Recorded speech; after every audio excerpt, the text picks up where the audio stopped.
자, 골로새서 4장 7절부터 마지막까지는 이제 바울이 골로새서를 마치면서 끝 인사에 해당되는 주제를 가지고 있습니다. 자, 여기에서 18절까지 이제 바울은 여러 사람들에게 함께 더불어 끝 인사와 그들을 소개하는데요. 총 10명의 사람들이 나옵니다. 만약 이 10명의 사람들이 없었다면 아마 바울은 바울이 되지 못했을 거예요. 바울이 위대한 사도가 되고 또 하나님 주신 사명을 잘 감당한 그 이면에는 보이지 않는 바울의 때로는 오른손이 되고 때로는 왼손이 되고 또 발이 되고 또 바울의 마음이 되고 또 함께 동력했던 많은 인물들이 나오는데요. 바울은 결코 이런 이들을 잊지 아니하고 이런 이들을 거론함으로 마치 주께서 이들 이름을 기억하고 계시고 생명책에 그들의 수고가 헛되지 않은 것을 알고 계시고 사람들은 몰라도 마치 이 말씀은 하나님이 나는 기억한다. 그래 주께서 나는 기억한다. 너희들 이름이 생명책에 기록되듯이 내가 너희 이름을 기록하고 있다라고 하는 영적 이제 레슨을 주고 있습니다. 자, 이 10명의 이름이 누군지 이렇게 오늘 이제 쭉 살펴볼 텐데요. 자, 우리가 흔히 이런 말을 합니다. 복 중에 인복이라는 말을 많이 해요. 어때 여러분들 인복이 있으신 편인가요? 우리가 흔히 이제 이야기하다가 참 인복이 있네, 인복이 있네 그렇게 말을 하고 사람의 복이 있다고 하는 것은 참으로 그 복된 거죠. 때로는 사람 잘못 만나서 어려움을 당하기도 하고 믿는 도끼에 발등 찍히기도 하고 그리고 심장이 아리는 그런 사람을 받은 상처를 가지고 살아가는 분들이 많이 계시는가 하면 좋은 사람을 만나서 기쁘고 즐겁고 행복하고 참 살맛이 나고 그러고 보면 참 사람 잘 만나는 게 큰 복입니다. 저는 여러분들에게 인복이 있기를 주의 이름으로 축복합니다. 자, 그런데 인복에도 가만히 보면 인간적인 인복이 있습니다. 인간적인 인복이 있고 그런데 믿음으로 맺어진 인복이 있습니다. 신앙의 인복이 있습니다. 신앙으로 맺어지고 이런 믿음으로 신앙으로 맺어진 인복. 인간적으로 맺어진 인복은 우리가 술친구라고 뭐 그렇게 포함되기도 하고 아니면 사람이 좋아서 이렇게 또 뭐 개 모임이나 또 친구들 뭐 이런 여러 가지 또 모임들을 만들어서 거기에 어떻게 공동체 안에 들어가서 인정받고 또 그런 공동체에서 그렇게 하기 위해서 인간적으로 맺어지는 열심히 노력하고 쫓아다니고 전화하고 연락하고 그렇게 해서 인복을 이렇게 맺어가는 그런 사람들이 있는가 하면 근데 바울의 인복은 차원이 다릅니다. 인간적으로 막 사람 그런 인복이 아니라 그런 인복은 결국은 세상 끝날 때 다 끝나는 거죠.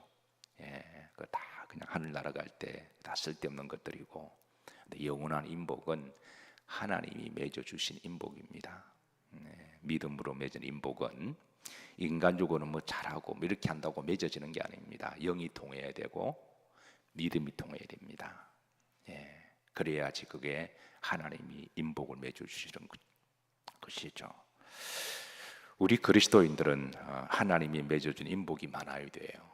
인간적으로 막 뭐 해가지고 뭐 억지로 만드는 어떤 계산하고 뭐 그런 인복은 나중에 천국 갈 때 다 소용없습니다. 근데 자연스러우면서도 믿음 생활을 신실하게 하다 보면 모든 영광 하나님께 맞추고 왜냐하면 신실한 그리스도인들은 다 예수님 한 번 보고 믿는 분이잖아요. 그러니까 그 목적의식이 같아지는 거죠. 목적의식이 같아지고 신앙의식이 같아집니다. 그러면 하나님 안에서 주 안에서 하나가 되게 하세요. 그게 이제 영적인 비결이죠. 특별히 개인적으로 뭐 잘하려고 할 필요도 없고 그냥 모든 영광 하나님 안에서 하다 보니까 하나님이 동일한 마음을 주시고 동일한 영을 주셔서 그러다 보니까 영이 통하고 마음이 통하고 믿음이 통하는 거죠. 바울이 목회를 성공할 수 있던 것은 바로 그런 비결이었습니다. 그래서 바울은 항상 서신서를 마칠 때는 하나님이 맺어주신 이 믿음의 인복을 다 기록하고 소개하고 있습니다. 저는 여러분들에게 이런 하나님이 맺어 주신 인복이 많으시기를 주의 이름으로 기도하고 축복합니다. 좀 목회자로서도 저도 개인적으로 사사로이 맺어진 인복보다도 하나님 안에서 맺어진 인복, 하나님을 사랑하고 하나님 영광이 뭘까, 거기에 모두가 이제 매진할 때 그 안에 맺어준 그런 믿음의 인복이 많기를 저도 늘 기도하고 있습니다. 자, 오늘 보면 7절에 보면 바울은 이제 그 첫 번째 사람 두기고를 소개합니다. 자, 4장 7절 앞에 보시면 두기고가 그랬습니다. 사실 두기고에 대해서 잘 아는 사람은 많지 않습니다. 왜냐하면 이 이름이 잘 드러나지 않기 때문에 그래요. 그리고 또 그는 오른손이 하는 일을 항상 왼손이 모르게 하는 사람들이어서 교회를 다니는 사람들에게도 신앙생활을 꽤 오래 한 사람에게 두기고가 누구십니까 물어보면 두기고가 누구고 아마 그렇게 할 거예요. 아는 사람 별로 없습니다. 근데 성경에는 이 두기고의 인물에 대해서 이제 바울은 세 곳을 밝히고 있는데요. 오늘 이제 골로새 4장 7절에 두기고를 밝히고, 그리고 에베소서 6장에서도 에베소서 서신을 이렇게 이제 보낼 때도 6장 21절입니다. 그리고 혼자로 보면 두기고가 그랬습니다. 그리고 또 디도서 서신을 이렇게 또 드러낼 때도 내가 아데마나 두기고를 그랬습니다. 그래서 많이 나오지는 않지만 그것은 이제 두기고는 워낙 엄밀하게 바울의 동력자가 되고 또 주의를 했기 때문에, 그리고 자기 이름을 막 드러내기를 좋아하지 않았습니다. 저는 개인적으로 명함을 잘 새기지 않습니다. 물론 그 가지고 다니는 게 나쁘다는 거 아닙니다. 꼭 필요할 때는 명함을 주고받음으로 필요합니다. 근데 저는 그게 절대 나쁘다는 게 아닙니다. 근데 제 스스로 이렇게 늘 다짐하기를, 명함에 뭐 이렇게 착 적는 거, 이렇게 뭐 어느 학교를 나오고 뭐 박사학위가 있고 어느 교회하고 뭐 감리사를 하고 뭐 유연장하고 이런 게 마치 나를 드러내는 것 같아서 그래서 그거를 절제하고 그걸 없애기 위해서 아예 명함을 제가 안 만듭니다. 그냥 목사하면 됐죠. 그게 뭐 다른 명함에 필요할까요? 그리고 제 이름을 몰라줘도 그게 뭐 그리 큰 문제입니까? 모르면 또 어때요? 어차피 우리는 주의를 하는 사람들이니까. 그래서 이 두기고와 이름을 잘 드러나지 않는 것은 자기를 잘 드러낸 사람은 아닙니다. 사람 이름이 많이 드러날수록 하나님 이름이 자꾸 감춰지거든요. 우리가 선한 일을 하고 그 사람 이름이 드러나면 하나님 이름이 감춰지잖아요. 그런데 우리가 선한 일을 하고 사람들이 볼 때 이야기하면 주께 사셨습니다, 따라서 하십니다, 주께 사셨습니다. 그럼 주님 이름이 드러나는 거잖아요. 그러면 그 사람 이름은 감춰지고 주께 사시다 그러니까 주님 이름이 기억나는 거잖아요. 그렇게 하다 보니까 예나 지금이나 은밀하게 보이지 않는 곳에서 헌신하는 분들이 많이 계십니다. 참 훌륭하신 분들이죠. 참 신실한 그리스도인들입니다. 자, 그래서 이 두기고는 어떤 사람이었을까? 첫째, 그는 한때 이방인이었다가 그리스도인이 된 사람입니다. 그는 원래 소아시아 출신입니다. 트르키예라고 하는 지금의 터키, 트르키예 출신인데요. 이름의 뜻은 행복 그리고 행운이라고 하는 뜻을 가지고 있습니다. 두기고의 인생 가운데 가장 행운이 뭘까요? 사람은 누구나 다 행복하기를 원하고 행운 있기를 원하는 거죠. 행운을 찾아 산말리, 행복을 찾아 산말리. 행운을 위해서라면 뭐도 투자하고 뭐도 하고 하죠. 그런데 두기고가 마침내 이제 인생의 최고의 행복을 만나는데 아마 그분은 예수 그리스도시죠. 두기고의 최고의 행운, 최고의 천국을 인도하실 분 예수 그리스도. 누구를 통해서 만났느냐? 바울을 통해서 만났습니다. 이런 점에 있어서 두기고도 참 인복이 많은 사람임에 틀림이 없습니다. 행복을 찾아 산만리하다가 결국은 예수님을 만난 거죠. 사랑하는 성도 여러분, 우리가 인생을 살아가면서 예수 그리스도를 만난다고 하는 것이 가장 큰 행복이고 행운인 줄로 늘 믿고 살아가시기를 주의 이름으로 축복합니다. 아니, 그분처럼 더 좋으신 분 어디 계시나요? 아무리 인복 많아도요, 예수님 못 만나면 그거는 전문적인 용어 들어갑니다. 잘 들으세요. 그건 나가리입니다. 예, 결국 예수님을 우리가 만나야 되는 거죠. 그분 외에는 소망이 없잖아요. 그래서 우리가 예수님, 그 이름만 불러도 가슴 뛰고, 그 이름만 불러도 눈물이 나고, 그 이름만 불러도 소망이 있는 그 예수님. 두기고 마침내 누구를 통해서 만났다고요? 바울을 통해서. 저는 여러분들이 저를 통해서 예수님을 제대로 만나시기를 늘 기도하고 축복합니다. 물론 저를 만나기 전에 예수님을 미리 만나신 분은 참 훌륭하신 분들이지만, 그래도 혹이라도 제대로 못 만나셨다면, 아니 목사를 통해서 예수님을 만나야죠. 누구든 목사를 통해서 목사 개인을 만나는 게 예수님을 만나야 됩니다. 그게 목사의 사명이고 또 그렇게 되어야 됩니다. 그래서 신실한 그리스도인이 된 사람 한때 이방인이었다가, 두 번째, 흔히 두기고에 대해서 바울은 하나의 닉네임을 지어줬는데 복음을 전하는 발이었습니다. 복음을 전하는 발. 오늘 7절에 보시면 두기고가 내 사정을 다 너희에게 마하르니 알려주리니 그랬습니다. 두기고가 내 사정을 다 알고 있다. 그가 알려줄 것이다 그랬습니다. 골로새서는 옥중서신이라고 하겠습니다. 제가 처음 시작할 때 로마 감옥에서 선 하나님께 받아 적은 말씀이다. 이거를 이제 골로새 교회에 전달을 해줘야 되잖아요. 받은 말씀을 전달해 주는데, 이 로마에 있는 감옥과 골로새에 있는 그 거리는 대략 한 2,000km가 됩니다. 이 2,000km를 두기고가 왔다리 갔다리 하면서 이 서신을 전해 주었던 거예요. 대단한 헌신입니다. 지금처럼 비행기를 타고 가는 시도 아니고, 서울에서 부산까지가 한 450km가 되잖아요, 그죠? 비행기로 가도 한 1시간 정도 이렇게 걸리는 그 거리입니다. 그런데 2,000km, 그게 에게해도 건너야 되고요.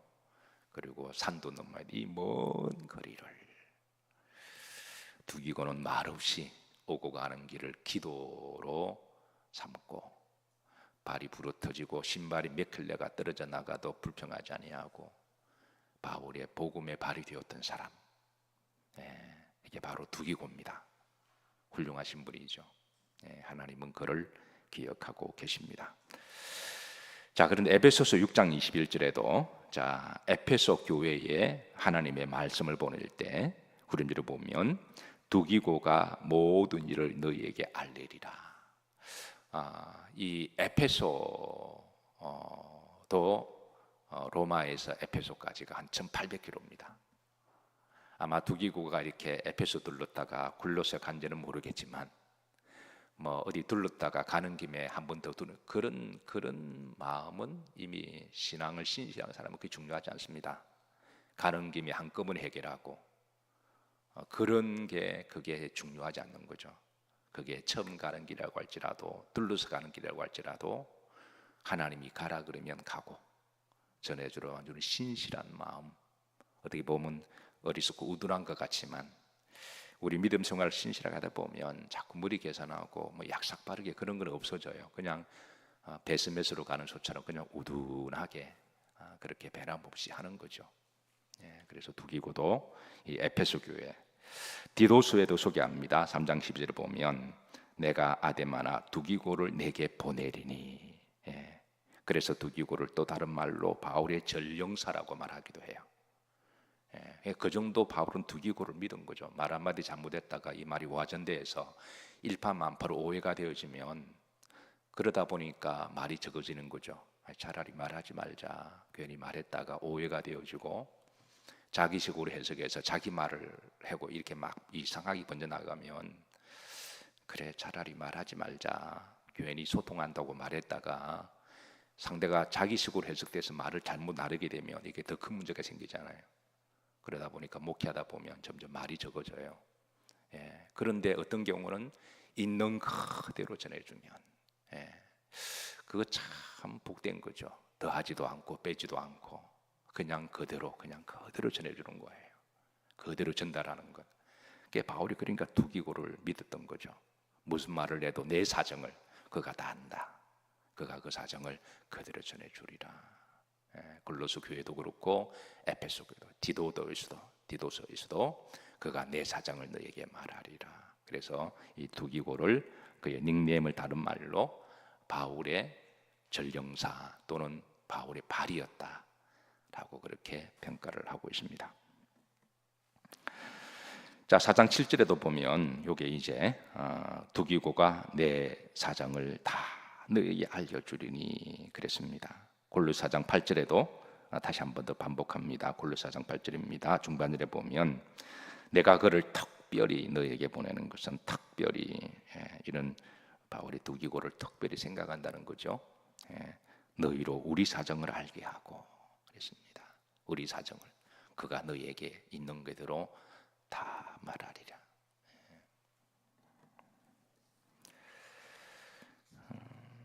그 복음 송가 중에 주 다스리시네라는 찬양이 있습니다. 복음 들고 산을 넘는 자들의 발길 아름답고도 아름답도다. 주 다스리시네. 이게 이사야 52장 7절 말씀을 배경으로 한 건데요. 자, 다 같이 한번 합독하시죠. 좋은 소식을 전하며 평화를 공포하며 복된 좋은 소식을 가져오며 구원을 공포하여 시온을 향하여 이르기를 내 하나님이 통치하신다는 자의 산을 넘는 발이 어찌 그리 아름다운고. 산을 넘고 강을 건너 바다 건너 그 험악한 길 가다가 짐승을 만나기도 하고 도적도 만나기도 하고 오고 가는 길에 잠도 자야 되고 먹어야 되고 이게 보통 일이 아니거든요. 그런데 오직 복음을 가슴에 안고 그리고 닿는 걸음걸음이 복음을 전하는 자의 산을 넘는 그 발걸음들이 얼마나 아름답고 귀한 것인가라고 전해주고 있습니다. 이 사람이 바로 누구라고요? 누구라고요? 두기고인데 바로 여러분과 저가 되어야 돼요. 우리 모두가 다 두기고가 되어야 됩니다. 목사의 사명은 하나님 말씀을 그대로 잘 전해주는 거고 어떻게 하든 하나님의 말씀 성경을 잘 전해주는 거고 또 여러분은 또 하나님 말씀을 또 잘 전해주는 거고 그래서 그 주님의 마음을 가지고 우리가 모두가 하나님을 향하여 영광 올려드릴 때 하나님은 그런 이들을 모아서 영이 통하게 하시고 뭐 특별히 말하지 않아도 마음 통하게 하시고 그래서 하나님께서는 하나님이 맺어준 인복의 복을 주셔서 그런 이들을 바울 오늘 두기고를 향하여 나와 함께 된 주의 일꾼 동력자다라고 그렇게 표현하고 있습니다. 동력자. 이게 계급과 서열이 없습니다. 함께 일한 하나님의 사람입니다. 이 부분은 시간 관계상 이제 다음 주에 좀 보도록 하고요. 이번 한 주 동안에 다음 주까지 한번 두기고에 대해서 한번 깊이 한번 묵상해 보시죠. 오늘 이 시대에 하나님의 생명책에 기록된 이 두기고 어디 안 계신가요? 여러분들이 이 시대의 두기고들이 되시기를 주의 이름으로 초청하고 축복합니다.